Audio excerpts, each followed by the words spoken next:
What if your cat has been waiting their whole life for you to do one simple thing? And somehow, without meaning to, you've missed it every day. Most owners believe they understand their cat pretty well. They know what food they like, where they sleep, which toy gets ignored, and which sound sends them running from another room. But beneath all of that, there are a few quiet things your cat has been craving from you for years. And the heartbreaking part is this: they are not dramatic, expensive, or complicated. They are painfully simple. Yet, when owners keep getting them wrong, their cat eventually stops asking. So let's start with the first thing your cat has been waiting for. Give them a high place that truly belongs to them. Have you ever seen your cat climb onto the fridge, the top of a cabinet, or the back of a tall shelf, and your first reaction was to pull them down? Most people do that because they think their cat is being stubborn, messy, or badly behaved. But in that moment, your cat is not trying to annoy you. They are following one of the deepest instincts they have. Cats are built to seek height. In the wild, being up high means safety. It means visibility. It means they can scan the room, understand what is happening, and feel like nothing can suddenly sneak up on them. This is not just a cute preference, it is an emotional need. Research published in Applied Animal Behavior Science found that cats with access to vertical spaces showed significantly lower stress levels than cats who did not have them. So think about your home for a second. When your cat feels overwhelmed, scared, or unsure, where do they go? If they run under the bed, behind the couch, or into a dark corner, that may be a sign they are trying to feel safe in the only way available to them. They are hiding low because no one gave them a place to feel secure up high. And the solution can be surprisingly simple: a tall cat tree beside a window, a sturdy wall shelf, or even the top of a bookcase cleared off with a soft blanket can completely change how your cat feels inside your home. When a cat has a high place they are allowed to own, something shifts. They stop disappearing. They start observing. They move from hiding from the world to calmly watching it. And that moment matters, because it is the moment your cat begins to feel that your home is not just where they live, but where they belong. And if that already makes you rethink your space, wait until you hear the next one, because this is something most owners do with love, but their cat may experience it very differently. Stop petting when they did not ask.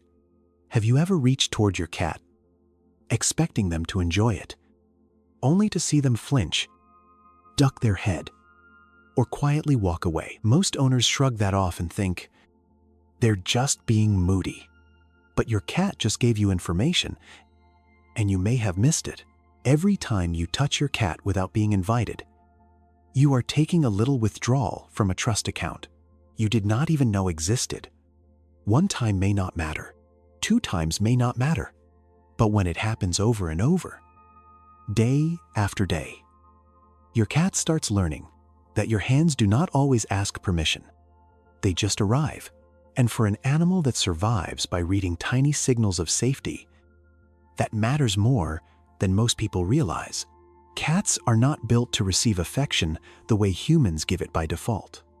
They need control over when contact begins, where it happens, and how long it lasts. A study from the University of Lincoln found that cats who had control over when and how they were touched showed stronger bonds with their owners than cats who were petted freely. So what does permission look like? It looks like your cat rubbing their head against your hand. It looks like a slow approach with their tail lifted straight up. It looks like them stepping into your lap on their own, not being picked up and placed there. Those are invitations. Everything else is you making the decision for them. And the hardest part is doing nothing. Letting your cat walk past without reaching down. Sitting beside them and keeping your hands still. Watching them come close and resisting the urge to instantly pet them. It feels strange at first, because love makes you want to touch them. But when you stop chasing contact, your cat starts choosing it more often. Not because you forced closeness, but because you finally became someone safe to approach. And before we go further, if this is making you see your cat differently, hit like and subscribe. Because more owners need to understand what their cat has quietly been waiting for. The next thing is simple, but most people almost never do it: sit on the floor with them. Think about your cat's life from their point of view. You are tall, fast-moving, loud, and always above them. But when you lower yourself to their level, you stop feeling like something they need to monitor. You become approachable. Sit a few feet away. Do not call, do not grab, just exist in their world. And watch how their body softens. This becomes especially powerful for shy cats, anxious cats, or cats who are still learning whether your home is safe. You can spend weeks trying to win them over with treats and toys. But sometimes, the thing they need most is not entertainment. It is for you to come down into their world and prove that your presence does not always mean pressure. And once you understand that, the next habit becomes even more important. Let them sniff before you touch. Be honest. When you pet your cat, do you offer your hand first? Or do you go straight for their head? Most owners skip this tiny step, but to your cat, it can change the entire emotional meaning of the moment. Their sense, part of smell, is far stronger than yours. And scent is one of the main ways they read safety, mood, identity, and intention. When you reach in without letting them sniff, you are skipping the greeting and going straight into contact. Instead, pause, offer one finger or the back of your hand a few inches from their nose, and let them decide if they lean in, bump you, or stay relaxed. That is your invitation. If they turn away, pull back, or freeze, that is an answer too. Research in the Journal of Veterinary Behavior found that cats who could begin contact through scent investigation first showed fewer signs of stress and aggression. During handling, that pause takes only 2 seconds. But it tells your cat, I respect you enough to ask first.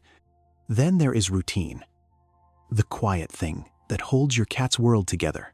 Your cat is not watching a clock when they wait by the bowl at the same time every day. They are reading patterns, feeding time, playtime, your evening rhythm, the sound of you settling into the couch. All out of it becomes a map that helps them feel safe. Research published in the Journal of Feline Medicine and published in the Journal of Feline Medicine, surgery found that unpredictable environments can contribute to chronic stress in indoor cats. To you, feeding late or skipping play may feel small. To your cat, the stable structure of their day suddenly feels unreliable. And a cat who never knows what comes next is a cat who stays guarded. Finally, talk to them out loud. Your cat has been communicating with you for years. Adult cats do not usually meow at other cats the way they meow at humans. They shaped that voice for you. Lund University research found that cats can develop vocal patterns connected to their specific owners. And animal cognition has shown that cats recognize their owner's and voice differently from a stranger's. So say good morning. Talk while you cook. Answer them when they meow. It may feel silly, but to your cat, it means the language they created for you is finally being heard.